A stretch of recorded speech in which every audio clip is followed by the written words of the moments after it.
प्यारे विद्यार्थियों, साथियों, आज हम बात करेंगे भारतीय राजनीति के अध्ययन का मार्क्सवादी दृष्टिकोण। क्या भारतीय राजनीति, भारतीय संविधान, भारत की राजनीतिक व्यवस्था, भारतीय सरकार को समझने का मार्क्सवादी दृष्टिकोण।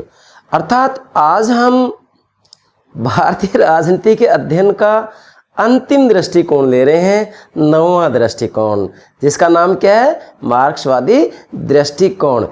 से प्यारे विद्यार्थियों, मैंने आपको प्रारंभ में ही बताया था, जब भारतीय राजनीति के अध्ययन का प्रथम दृष्टिकोण समझाया था, कानूनी दृष्टिकोण, तब कहा था कि मैं 9 के 9 दृष्टिकोण मेरे प्राणों से प्यारे विद्यार्थियों को समझाऊंगा। तो आज 9वां दृष्टिकोण है मेरे प्राणों से प्यारे विद्यार्थियों। मार्क्सवादी दृष्टिकोण के आधार पर भी भारतीय राजनीति का अध्ययन किया जाता है, परंतु इसके साथ में ये बात ध्यान रखनी है, अब कल से हम भाई भारतीय संविधान को मूल रूप में समझने का प्रयास करेंगे। अर्थात कल का जो हमारा लेक्चर होगा वह भारतीय संविधान की विशेषताओं के बारे में होगा। अर्थात भारत का जो संविधान है उनका संपूर्ण निचोड़ पहले मैं आपको बताऊंगा। मतलब जब हम विशेषताओं को समझाएंगे तो विशेषताओं को आप केवल बिंदु नहीं मानेंगे, उन विशेषताओं का मतलब ये होगा कि जो भी विशेषता मैं बताऊंगा उन सभी विशेषताओं को ही मैं व्यापक रूप में आपको समझाऊंगा। अर्थात वास्तविक रूप में जो विशेषताएं हैं वो विशेषता ही भारतीय संविधान का संपूर्ण निचोड़ या सार है। तो मैं एक एक बात को क्रमबद्ध रूप में समझाऊंगा। कल तो मैं आपको भारतीय संविधान की विशेषता समझाऊंगा और इस रूप में समझाऊंगा जिससे कि आप भारत के संविधान को समझने में किसी भी रूप में कोई परेशानी महसूस नहीं करें। प्राणों से प्यारे विद्यार्थियों, मैंने आपको कहा है कि मैं प्रतिदिन जो एक लेक्चर अपलोड करता हूं इसमें औपचारिकता नहीं निभाता हूं। मैं मेरे प्राणों से प्यारे विद्यार्थियों को गंभीरता से, गहराई से राजनीति विज्ञान को समझना चाहता हूं और राजनीति विज्ञान के अंतर्गत अभी हम भारत के संविधान को समझा रहे हैं। मैंने राजनीतिक सिद्धांत से संबंधित ज़्यादातर टॉपिक्स अपलोड कर दिए हैं। इसी के साथ में लोक प्रशासन से संबंधित ज़्यादातर टॉपिक्स अपलोड कर दिए हैं। इसी के साथ में पश्चिमी राजनीतिक विचारक के संदर्भ में भी ज़्यादातर टॉपिक्स अपलोड कर दिए हैं। कुछ राजनीतिक विचारधाराएं भी मैंने अपलोड कर दी हैं, आप प्लेलिस्ट में देखिएगा। अर्थात मैं राजनीति विज्ञान का संपूर्ण पाठ्यक्रम मेरे यूट्यूब चैनल पर मेरे प्राणों से प्यारे विद्यार्थियों को उपलब्ध करवाऊँगा। तो प्राणों से प्यारे विद्यार्थियों, सर्वप्रथम प्रतिदिन जो मैं एक लेक्चर मेरे यूट्यूब चैनल पर अपलोड करता हूँ इसकी जानकारी, सूचना आपको प्राप्त हो सके, इसके लिए हमारे यूट्यूब चैनल को सब्सक्राइब अवश्य कीजिएगा। आशा करता हूं आपने सब्सक्राइब कर दिया होगा। Thank you very much, thank you very much. Yes, भारतीय संविधान का या भारतीय राजनीति के अध्ययन का मार्क्सवादी दृष्टिकोण नोट कीजिएगा। भारतीय राजनीति के अध्ययन का मार्क्सवादी दृष्टिकोण।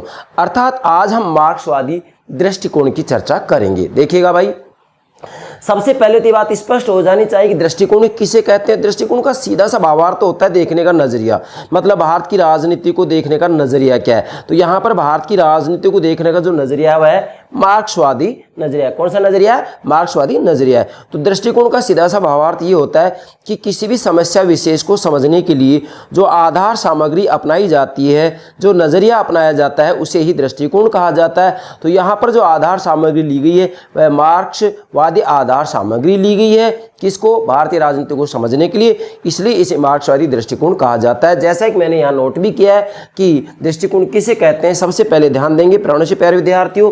मैं प्रत्येक लेक्चर में ये बात आपको पहले समझाता हूँ। इसका कारण ये है कि आप दृष्टिकोण को ठीक से समझें। तो दृष्टिकोण का पर्यायवाची रूप में भी प्रयोग किया जाता है, अर्थात दृष्टिकोण को उपागम, परिप्रेक्ष्य, दृष्टि बिंदु पद्धति भी कहा जाता है। तो यहाँ पर आप मार्क्सवादी उपागम भी कह सकते हैं, मार्क्सवादी परिप्रेक्ष्य भी इसको कहा जा सकता है, मार्क्सवादी पद्धति भी कहा जा सकता है। अर्थात मार्क्सवादी उपागम या दृष्टिकोण से भारत की राजनीति को समझने का प्रयास किया जाएगा। अब दृष्टिकोण होता क्या है वैसे मैंने आपको बता दिया, लेकिन नोट भी कर रखा है। क्या नोट करेंगे? दृष्टिकोण का सीधा सा तात्पर्य होता है या अर्थ होता है कि, नोट करें कि समस्याओं या प्रश्नों की, समस्या क्या है यहाँ पर? भारतीय राजनीति का अध्ययन करना। समस्या क्या है? भारतीय राजनीति का अध्ययन करना। चूंकि हम भारत की राजनीति को, भारतीय संविधान को, भारत की सरकार को, भारत की राजनीतिक व्यवस्था को तो समझना चाह रहे हैं, तो समस्याओं या प्रश्नों के चुनाव में प्रयुक्त कसौटियों और अनुसंधान के लिए ली गई आधार सामग्री आती है। मतलब यहाँ वास्तविक रूप में भारतीय राजनीति को समझने के लिए जो आधार सामग्री ली जा रही है वह मार्क्सवादी आधार सामग्री ली जा रही है। मतलब मार्क्सवादी लेनिनवादी मान्यताओं के आधार पर भारत की राजनीति को, भारत के संविधान को, भारतीय राजनीतिक व्यवस्था को समझने का प्रयास किया जाएगा यहाँ। तो अब ये दृष्टिकोण हो गया। अब दृष्टिकोण का जो अगला चरण होता है, मतलब मान लीजिएगा मैं कहूँ भारत की राजनीति के अध्ययन का जो नजरिया है वह तय कर लिया गया है। नजरिया हो गया मार्क्सवादी दृष्टिकोण, अर्थात मार्क्सवादी मान्यताओं के आधार पर भारत की राजनीति समझा जाएगा। अब दृष्टिकोण से जो अगला चरण होता है, मैंने नोट भी किया है, अगला चरण है सिद्धांत। अर्थात दृष्टिकोण तय होने के बाद में फिर इसके बाद में जो अगला चरण आता है वह सिद्धांत आता है, और सिद्धांत के आधार पर राजनीति के बारे में मैंने लिखा मतलब भविष्यवाणियां की जा सकती है। यस, हालांकि अभी राजनीति विज्ञान के अंतर्गत ऐसा कोई सामान्य सिद्धांत उभर कर सामने नहीं आया है जिसके आधार पर राजनीति के बारे में भविष्यवाणी की जा सके, लेकिन राजनीतिक विकास उपागम के आधार पर यह आशा की जा रही है कि बहुत जल्दी ही राजनीति विज्ञान में एक सामान्य सिद्धांत का निर्माण होने वाला है जिसके आधार पर पूरी दुनिया में किसी भी देश की राजनीति के बारे में भविष्यवाणी की जा सकती है। केवल राजनीतिक विकास उपागम में क्षमता है जिसके आधार पर एक सामान्य सिद्धांत का निर्माण किया जा सकता है।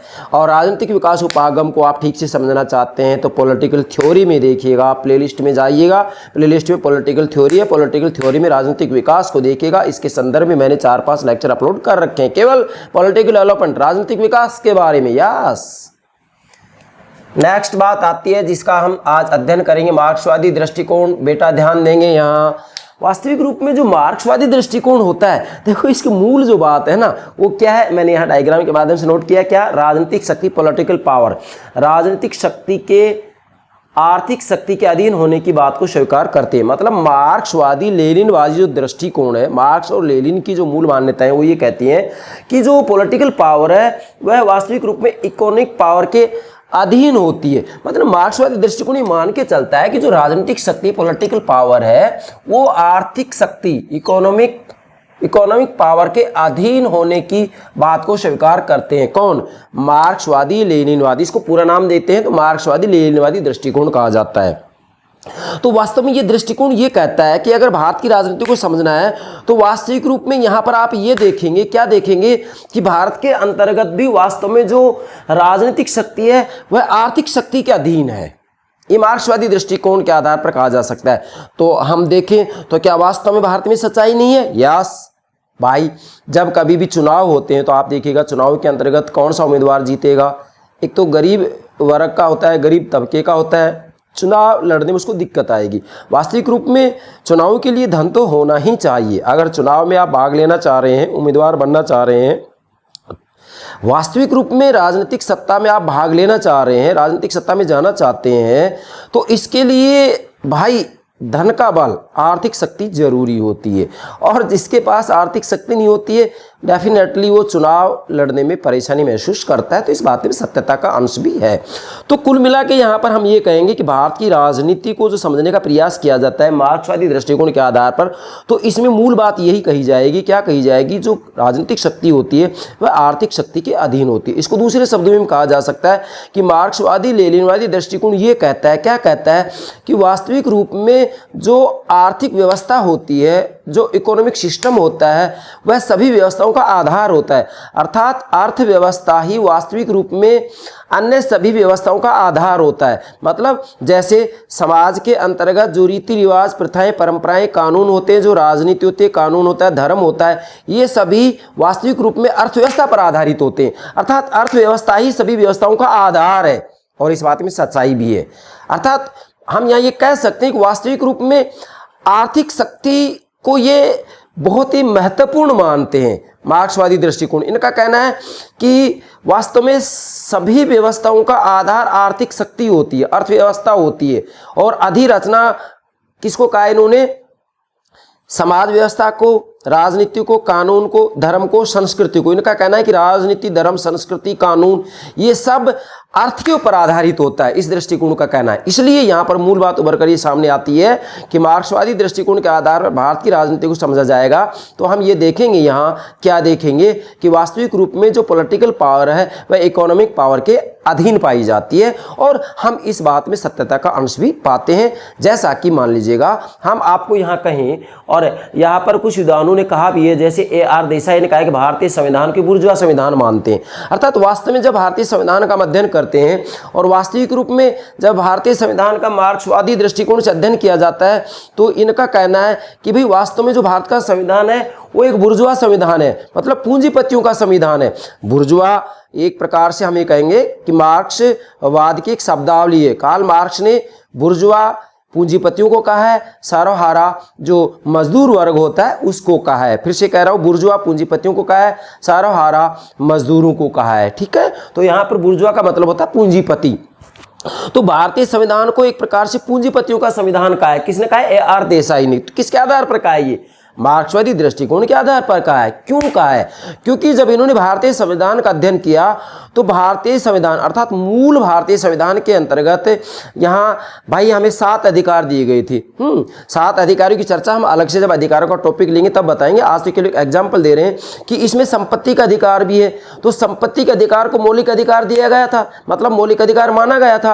अर्थात भारत के मूल संविधान में संपत्ति के अधिकार को मौलिक अधिकार माना गया था, जबकि काम के अधिकार को यहां मान्यता नहीं दी गई, मतलब काम के अधिकार को मौलिक अधिकार नहीं माना गया। जबकि सच्चाई ये थी कि काम के अधिकार को मौलिक अधिकार माना जाना चाहिए था। इनका कहना है मार्क्सवादी दृष्टिकोण के आधार पर, मतलब भारत के अंतर्गत मूल संविधान में संपत्ति के अधिकार को मौलिक अधिकार माना गया, जबकि काम के अधिकार को मौलिक अधिकार नहीं माना गया। इसी आधार पर कहा जाता है कि भारत का संविधान वास्तविक रूप में एक बुर्जुआ संविधान है। तो कहने का मूल भावार्थ ये है कि इनका मूल कहना यही है कि भाई जो राजनीतिक शक्ति वो आर्थिक शक्ति के अधीन होती है, और वास्तव में समाज के अंतर्गत जितनी भी व्यवस्थाएं होती हैं उन सभी व्यवस्थाओं का आधार अर्थ होता है, धन होता है, अर्थव्यवस्था होती है, आर्थिक शक्ति होती है। इनका कहना ये है। ठीक है, चलिए ये बात क्लियर हो गई। अब चलिए, पश्चिमी उपागम नए राज्यों की राजनीति को समझने में असमर्थ थे। ध्यान दीजिएगा, पश्चिमी उपागम नए राज्यों की राजनीति को समझने में असमर्थ थे। अर्थात वास्तव में जो पश्चिमी उपागम दिए गए थे, जैसे मैंने आपको पिछले लेक्चर में भी कहा था, जैसे डेविड स्टर्न का इनपुट आउटपुट मॉडल है, अर्थात राजनीतिक व्यवस्था का दृष्टिकोण है, पॉलिटिकल सिस्टम अप्रोच है, और आमंडम पावेल का संरचनात्मक प्रक्रियात्मक उपागम है। तो ये ऐसे उपागम दृष्टिकोण थे जिसके आधार पर पश्चिमी देशों की राज व्यवस्थाओं को, राजनीति को तो समझा जा सकता था। लेकिन जो एशिया और अफ्रीका के नव स्वतंत्र राष्ट्र राज्य थे जो कि गुलामी की जंजीर से मुक्त हुए थे, तो उन राज्यों की, मतलब एशिया और अफ्रीका के जो नव स्वतंत्र राष्ट्र राज्य थे, इनमें आए दिन उलटफेर हो रहा था। इनकी राजनीति में अस्थिरता बनी हुई थी, अर्थव्यवस्था भी कमजोर थी। तो इस कारण इन दोनों ही उपागमों के आधार पर, राजनीतिक व्यवस्था उपागम और संरचनात्मक प्रक्रियात्मक उपागम के आधार पर, वास्तविक रूप में एशिया और अफ्रीका के नव स्वतंत्र राज्यों की राजनीति को नहीं समझा जा रहा था। अब चूंकि भारत भी एशिया के अंतर्गत आता है और नव स्वतंत्र राज्य ये 1947 में आज़ादी मिली है, तो यहाँ पर भी वास्तविक रूप में राजनीति में एक प्रकार से अस्थिरता बनी हुई थी। तो ऐसी स्थिति में वास्तविक रूप में प्रयास किया गया कि भाई पश्चिम के उपागमों से या पश्चिमी औजारों से भारत की राजनीति को नहीं समझा जा सकता, इसलिए यहाँ भारत की राजनीति को समझने के लिए मार्क्सवादी दृष्टिकोण को अपनाया गया। चलिए अब अगली बात आती है मार्क्सवादी लेनिनवादी दृष्टिकोण की मान्यताएं क्या है। मतलब मार्क्सवादी दृष्टिकोण से यदि भारतीय राजनीति का अध्ययन करेंगे तो इसकी कुछ मूल मान्यताएं होती हैं। इन मूल मान्यताओं के आधार पर आप भारतीय राजनीति का अध्ययन कर सकते हैं। नंबर 1 नोट करें बेटा, राज्य की औपचारिक संरचनाओं को बहुत कम महत्व देते हैं। मतलब मार्क्सवादी लेनिनवादी जो दृष्टिकोण है वह जो राज्य की औपचारिक संरचनाएं होती हैं उनको बहुत कम महत्व देते हैं। क्यों महत्व देते हैं कम? क्योंकि इनका कहना है कि वास्तविक रूप में जो आर्थिक शक्ति होते हैं ना, महत्वपूर्ण तो वही है। अर्थात सभी व्यवस्थाओं का आधार तो वास्तविक रूप में अर्थव्यवस्था ही होती है, आर्थिक शक्ति ही होती है। जैसा कि यहाँ पर मैंने आपको बताया भाई, राजनीतिक शक्ति आर्थिक शक्ति के अधीन होती है। दूसरा है, अब देखो ये राज्य की औपचारिक संरचना का मतलब होता है जैसे व्यवस्थापिका, कार्यपालिका और न्यायपालिका होती है। तो वास्तविक रूप में इनका कहना है कि इनका कोई ज़्यादा रोल नहीं होता है, रोल तो होता है आर्थिक शक्ति का। नेक्स्ट दूसरा है राजनीतिक व्यवहार, पॉलिटिकल बिहेवियर।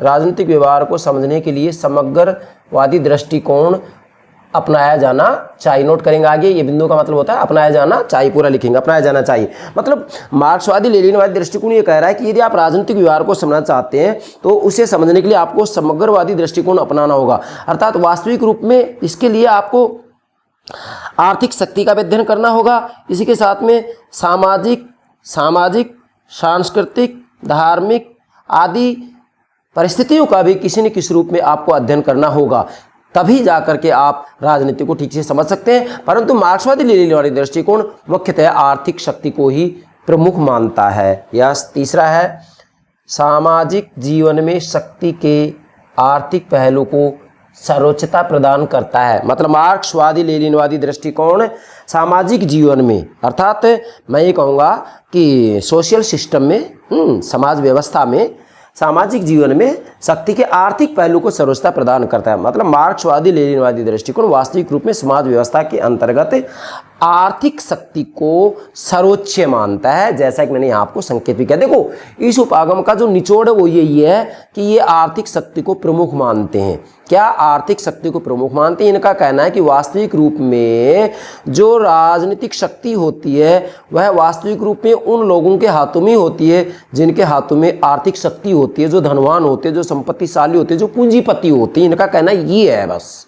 चलिए, चौथा है समाज में आर्थिक शक्ति से संपन्न वर्ग का प्रभुत्व रहता है। बेटा ध्यान देंगे, मार्क्सवादी दृष्टिकोण का कहना है कि समाज में आर्थिक शक्ति से संपन्न वर्ग का प्रभुत्व रहता है। अर्थात इनका कहना है कि वास्तविक रूप में समाज के अंतर्गत उन्हीं लोगों का या उसी वर्ग का प्रभुत्व रहता है जो वास्तविक रूप में संपत्तिशाली होता है, धनवान होता है, जिसके पास आर्थिक शक्ति होती है। मतलब चाहे वह जमीन के रूप में हो या फिर जो है कैश के रूप में हो, मूल बात यही है कि वास्तविक रूप में जिसके पास आर्थिक शक्ति होती है उसी का जो है प्रभुत्व रहता है। किसका कहना है ये? मार्क्सवादी दृष्टिकोण का। मूल बात ये है कि भाई वास्तविक रूप में राजनीतिक शक्ति या राजनीतिक सत्ता उन्हीं लोगों के हाथों में होती है जिनके पास में आर्थिक शक्ति होती है, जो आर्थिक दृष्टि से मजबूत होते हैं, जो संपत्तिशाली होते हैं, जो पूंजीपति होते हैं। इनका कहना ये है। अब आप स्वयं देखेंगे कि क्या भारत में ये बातें हमें दिखाई नहीं देती हैं? यस, भारतीय राजनीति के अंतर्गत ये बातें दिखाई देती हैं हमें कि वास्तविक रूप में राजनीति के मैदान में आप देखिएगा ज़्यादातर प्रतिशत उन्हीं लोगों का होता है जो धनवान होते हैं, संपत्तिशाली होते हैं, पूंजीपति होते हैं। गरीब वर्ग जो होता है वह वास्तविक रूप में आपको नाम मात्र का मिलेगा। कारण क्योंकि चुनाव में बहुत ज़्यादा खर्चा होता है तो उसको वहन करने की क्षमता नहीं होती है। पांचवा है राजनीतिक शक्ति, पॉलिटिकल पावर। राजनीतिक शक्ति आर्थिक शक्ति के अधीन। मतलब मार्क्सवादी लेनिनवादी दृष्टिकोण का मूल जो कहना है वो ये है कि राजनीतिक शक्ति आर्थिक शक्ति के अधीन होती है, जैसा कि इस डायग्राम में मैंने आपको समझा दिया। इसका मुख्य निचोड़ तो यही है, क्या राजनीतिक शक्ति आर्थिक शक्ति के अधीन होती है। कौन कहता है? ये मार्क्सवादी दृष्टिकोण कहता है। इसका मूल कहना ये है कि वास्तविक रूप में जो पॉलिटिकल डिसीजन होते हैं, जो राजनीतिक निर्णय होते हैं, वास्तविक रूप में उन्हीं लोगों के द्वारा लिए जाते हैं जो कि वास्तव में आर्थिक दृष्टि से संपन्न होते हैं। मतलब जो राजनीतिक शक्ति होती है, जो पॉलिटिकल पावर होती है, जो राजनीतिक सत्ता होती है, पॉलिटिकल अथॉरिटी होती है, वो वास्तविक रूप में जो आर्थिक दृष्टि से संपन्न होता है उन्हीं लोगों के हाथों में होती है। इसलिए मार्क्सवादी लेनिनवादी दृष्टिकोण का कहना है कि राजनीतिक शक्ति आर्थिक शक्ति के अधीन होती है। यस, आप स्वयं देखेंगे भारतीय राजनीति में क्या ये बातें दिखाई नहीं देती हैं? हाँ, ये बातें दिखाई देती हैं। कुछ सत्यता का अंश है, हम मानेंगे इस बात को। छठा है, छठी मान्यता मार्क्सवादी, इसको देखो पूरा नाम है मार्क्सवादी लेनिनवादी दृष्टिकोण। मतलब कार्ल मार्क्स और लेनिन के जो विचार हैं उन विचारों के आधार पर भारतीय राजनीति को यदि समझा जाता है तो इसे मार्क्सवादी लेनिनवादी दृष्टिकोण कहा जाता है। अंतिम है आर्थिक व्यवस्था सभी व्यवस्थाओं का आधार है। बेटा ध्यान देंगे, यहाँ मार्क्सवादी लेनिन दृष्टिकोण ये कहता है कि वास्तविक रूप में समाज में जो सभी व्यवस्थाएं हैं, जैसे राजनीति है, धर्म है, संस्कृति है, कानून है, ये सारी की सारी व्यवस्थाएं जो हैं वो अर्थव्यवस्था पर आधारित हैं। मतलब एक प्रकार से राजनीति, धर्म, संस्कृति, कानून ये अधिरचनाएं हैं समाज की, जबकि आधार है अर्थव्यवस्था, आर्थिक शक्ति। मतलब यहाँ मूल बात ये आएगी कि राजनीति, धर्म, संस्कृति, कानून, इन सब का जो आधार है वह आर्थिक व्यवस्था है। आर्थिक व्यवस्था में जैसे ही परिवर्तन होता है अन्य सभी व्यवस्थाओं में भी परिवर्तन हो जाता है। मार्क्सवादी लेनिनवादी दृष्टिकोण का कहना ये है। ठीक है, तो आप इच्छा की 6 मान्यताएं नोट कीजिएगा बेटा। इसके आधार पर आप भारत की राजनीति को आसानी से समझ सकते हैं और समझेंगे तो आप ये देखेंगे वास्तविक रूप में भारतीय राजनीति के अंतर्गत आज हम ये देखेंगे कि देखो ये बात सत्य है कि जो आर्थिक दृष्टि से मजबूत होता है वो ही राजनीति में भाग ले पाता है, बाकी अपवाद की बात अलग है। ठीक है बेटा, चलिए अब जो ये मार्क्सवादी दृष्टिकोण है इससे संबंधित जो प्रमुख रचनाएं हैं और इससे संबंधित जो विद्वान हैं इनके मैंने नाम नोट कर दिए हैं, किताबों के नाम भी नोट कर दिए हैं जिन्होंने कि भारत की राजनीति का, भारतीय संविधान का मार्क्सवादी लेनिनवादी दृष्टिकोण से अध्ययन किया है। बेटा पुस्तक नंबर 1 रजनी पामदत्त, बहुत महत्वपूर्ण पुस्तक है ये। आज का भारत, ये 1970 का हिंदी संस्करण है। ठीक है बेटा। दूसरा है अयोध्या सिंह, इनकी पुस्तक का नाम है भारत का मुक्ति संग्राम, जो कि 1977 में लिखी गई है।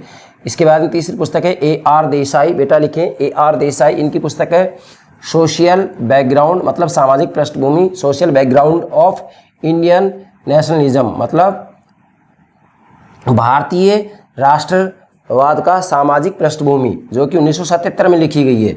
और चौथा है इन्हीं की पुस्तक है AR देसाई की, यह है भारतीय राष्ट्रवाद की अधुनातन प्रवृत्तियां 1978 में लिखी गई है।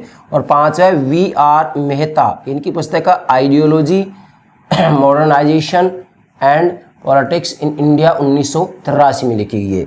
इन किताबों के अंतर्गत वास्तविक रूप में भारतीय संविधान को समझने का जो प्रयास किया गया है मार्क्सवादी दृष्टिकोण या मार्क्सवादी लेनिनवादी दृष्टिकोण के आधार पर किया गया है।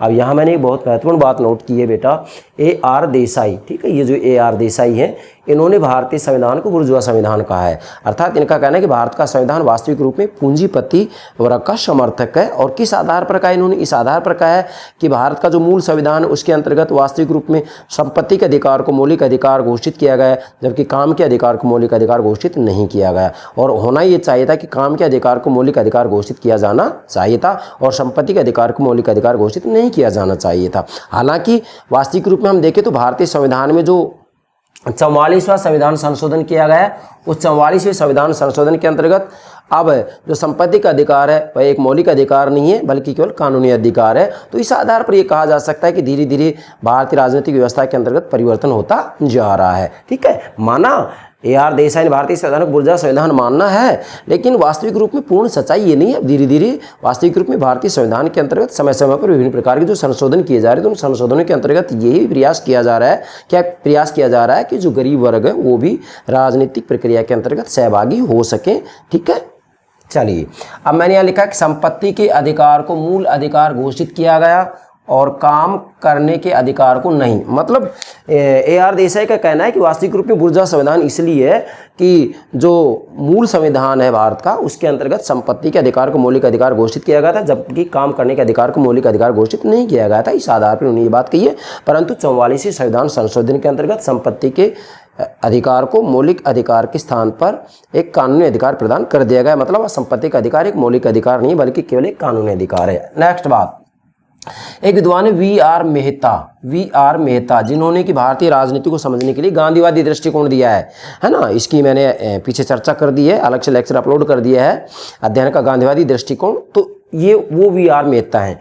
ये VR मेहता की एक बहुत महत्वपूर्ण रचना है ideology modernisation and politics in India में इस उपागम को असंगत माना है। मतलब VR मेहता का कहना है अपनी इस पुस्तक के अंतर्गत कि वास्तविक रूप में भारतीय राजनीति को मार्क्सवादी लेनिनवादी दृष्टिकोण के आधार पर नहीं समझा जा सकता, इसको असंगत माना है। परंतु इसके साथ में वास्तविक रूप में प्रोफेसर VR मेहता ने मार्क्सवादी दृष्टिकोण की कुछ बातों को सही माना है। कौन कौन सी बात को सही माना है, इसमें 2 बातें होगी। देखिए, एक तो सामाजिक विषमता और इसके बाद में शोषण और राष्ट्रीय आय में समान भागीदारी की बात, ये युक्ति संगत मानते हैं। मतलब प्रोफेसर VR मेहता का कहना है कि मार्क्सवादी दृष्टिकोण ये कहता है कि वास्तविक रूप में समाज के अंतर्गत बहुत ज़्यादा विषमता पाई जाती है आर्थिक दृष्टि से। एक तरफ बहुत ज़्यादा संपत्तिशाली वर्ग होता है, दूसरी तरफ बहुत ज़्यादा गरीब होता है। जो संपत्तिशाली होता है उसको इन्होंने अर्थात मार्क्सवाद की शब्दावली में उसको बुर्जुआ कहा है, जबकि जो गरीब वर्ग होता है उसको इन्होंने सर्वहारा वर्ग की संज्ञा दी है। तो कहने का मतलब ये है कि विषमता की बात को ये VR मेहता स्वीकार कर रहे हैं। इसी के साथ में शोषण की बात को भी स्वीकार करें कि वास्तविक रूप में समाज के अंतर्गत जो पूंजीपति वर्ग होता है, वह जो गरीब वर्ग होता है, सर्वहारा वर्ग होता है, उसका शोषण करता है। इसको भी इन्होंने सही माना है। और राष्ट्रीय आय में समान भागीदारी की बात, अर्थात वास्तविक रूप में जो मार्क्सवादी दृष्टिकोण ये कहता है कि जो राष्ट्रीय आय होती है उस राष्ट्रीय आय में सभी को समान रूप से हिस्सा दिया जाना चाहिए। तो इन तीनों बातों को इन्होंने श्रेष्ठ माना, युक्ति संगत माना है, ठीक है, अच्छा माना है। परंतु दूसरी बात, ये तो पहली बात हो, दूसरी बात, लेकिन उदारवादियों की तरह मार्क्सवादी भी भारतीय राजनीति को समझने में असमर्थ रहे हैं। मतलब यहाँ प्रोफेसर वी.आर. मेहता का कहना है कि ये बात तो इसकी युक्ति संगत है, इस दृष्टिकोण की, कौन कौन सी विषमता, शोषण, राष्ट्रीय आय में समान भागीदारी की बात तो ये युक्ति संगत है, लेकिन उदारवादियों की तरह मार्क्सवाद भी भारतीय राजनीति को, इसी के साथ में सामाजिक व्यवस्था को, धार्मिक व्यवस्था को, सांस्कृतिक व्यवस्था को, आर्थिक व्यवस्था को समझने में असमर्थ रहा है। मतलब मार्क्सवादी दृष्टिकोण पूर्ण रूप में भारतीय राजनीति को समझने में असमर्थ रहा है। ये किसका कहना है? ए.आर. देसाई, सॉरी, इसका वी.आर. मेहता का। ए.आर. देसाई तो भारतीय संविधान पुर्जा मानते हैं, लेकिन वी.आर. मेहता जो कि भारतीय संविधान के अध्ययन के लिए गांधीवादी दृष्टिकोण देते हैं, वी.आर. मेहता गांधीवादी दृष्टिकोण देते हैं। तो इनका कहना है कि यदि भारतीय राजनीति को ठीक से समझना है तो गांधीवादी दृष्टिकोण के आधार पर समझा जा सकता है। इसको ना तो उदारवादियों की दृष्टि से और ना ही मार्क्सवादी दृष्टिकोण से समझा जा सकता है। इनका कहना है, किसका कहना है? फिर से कह रहा हूँ, वी.आर. मेहता का। डियर स्टूडेंट्स, यहाँ तक क्लियर हो गया होगा। अब इसके बाद मैंने यहाँ नोट किया निष्कर्ष। बेटा इसका क्या मतलब होगा? इसका मतलब ये होगा कि अभी तक हमने जो 9 दृष्टिकोण आपको बताए हैं, ये 9वां दृष्टिकोण है मार्क्सवादी दृष्टिकोण, पूरा नाम लेंगे मार्क्सवादी लेनिनवादी दृष्टिकोण, ठीक है। तो निष्कर्ष ये है कि वास्तविक रूप में ये भारतीय राजनीति को समझने के विभिन्न दृष्टिकोण क्यों हैं, एक दृष्टिकोण क्यों नहीं है, इसका क्या कारण है, विभिन्न दृष्टिकोण क्यों प्रस्तुत किए गए? तो इसके 3 कारण माने जाते हैं। नंबर 1, राजनीतिक वास्तविकता के बारे में अपनाई गई दृष्टि की भिन्नता के कारण। मतलब वास्तविक रूप में राजनीति की वास्तविकता को समझने के लिए विभिन्न विद्वानों ने अपना अलग अलग नजरिया, अपनी अलग अलग दृष्टि अपनाई है। अलग अलग नजरिया, अलग अलग दृष्टि होने के कारण वास्तविक रूप में विभिन्न प्रकार के उपागम पाए जाते हैं। जैसा कि 9 उपागम मैंने आपको 9 दृष्टिकोण समझाए, उपागम कहिएगा, दृष्टिकोण कहिएगा। दूसरा कारण है भारतीय राजनीति के अध्ययन की प्रणालियों के बारे में मौजूदा मतभेद। अर्थात वास्तविक रूप भारतीय राजनीति के अध्ययन की जो प्रणाली है उनके बारे में भी विभिन्न प्रकार के मतभेद बने हुए हैं कि किस प्रणाली के आधार पर भारत की राजनीति को समझा जाए। इस कारण इसके अंतर्गत विभिन्न प्रकार के उपागम पाए जाते हैं। और तीसरा है, क्या भारतीय राजनीति कोई अपने आप में पूर्ण एवं स्वतंत्र विषय है? मतलब दृष्टिकोणों की विभिन्नता या विभिन्न प्रकार के जो उपागम है, 9 उपागम मैंने आपको बताया, आज 9वां उपागम है। तो ये विभिन्न उपागम क्यों है? इसका जो मूल तीसरा कारण वो ये है, क्या भारतीय राजनीति कोई अपने आप में स्वतंत्र और पूर्ण विषय है?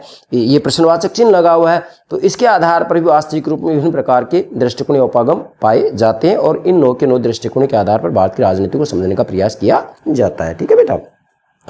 अब लास्ट में जो मूल बात मैंने बताई आपको, बेटा ध्यान देंगे, यहाँ वास्तव में 9 दृष्टिकोण तो हैं, लेकिन आधुनिक समय में क्या प्रवृत्ति है? आधुनिक समय में प्रवृत्ति ये है आज के समय में कि मानव शास्त्रीय और राजनीतिक विकास दृष्टिकोण से अध्ययन की प्रवृत्तियां बढ़ रही है। अर्थात वर्तमान समय के अंतर्गत भारतीय राजनीति को समझने के लिए, भारतीय संविधान को समझने के लिए, भारत की राजनीतिक व्यवस्था को समझने के लिए, भारत की सरकार को समझने के लिए वास्तव में मानव शास्त्रीय दृष्टिकोण और राजनीतिक विकास दृष्टिकोण को ज़्यादा अपनाया जा रहा है। जैसा कि मैंने पीछे आपको कहा भी है कि वर्तमान समय में राजनीतिक विकास दृष्टिकोण ही एक ऐसा दृष्टिकोण है जिसके आधार पर एक सामान्य सिद्धांत का निर्माण किया जा सकता है, और फिर जब एक सामान्य सिद्धांत का निर्माण हो जाएगा तो राजनीति के बारे में भविष्यवाणी की जा सकती है। तो वर्तमान समय में मानव शास्त्रीय और राजनीतिक विकास दृष्टिकोण से वास्तविक रूप में भारत की राजनीति के अध्ययन की प्रवृत्ति बढ़ती जा रही है। तो ये बात भी आपको लास्ट में नोट करनी है। ये हो गया आपका भारतीय राजनीति के अध्ययन का मार्क्सवादी लेनिनवादी दृष्टिकोण। मुझे पूरा विश्वास है आप ये ठीक से समझ गए होंगे। कल का हमारा जो लेक्चर होगा वो होगा भारतीय संविधान की विशेषताएं, और उसके बाद में जब भारतीय संविधान की विशेषताएं मैं आपको बतला दूंगा तो जो विशेषताएं मैं बतलाऊंगा उन सभी विशेषताओं के ऊपर एक लेक्चर अपलोड किया जाएगा। मतलब विशेषताएं भारतीय संविधान का एक प्रकार से निचोड़ है, और इस निचोड़ के आधार पर ही समग्र संपूर्ण रूप में मैं आपको भारतीय राजनीतिक व्यवस्था या भारतीय संविधान को समझाने का प्रयास करूँगा। यस, मुझे पूरा विश्वास है आप ये 9 के 9 दृष्टिकोण ठीक से समझ गए होंगे। ओके बेटा, thank you very much, thank you very much.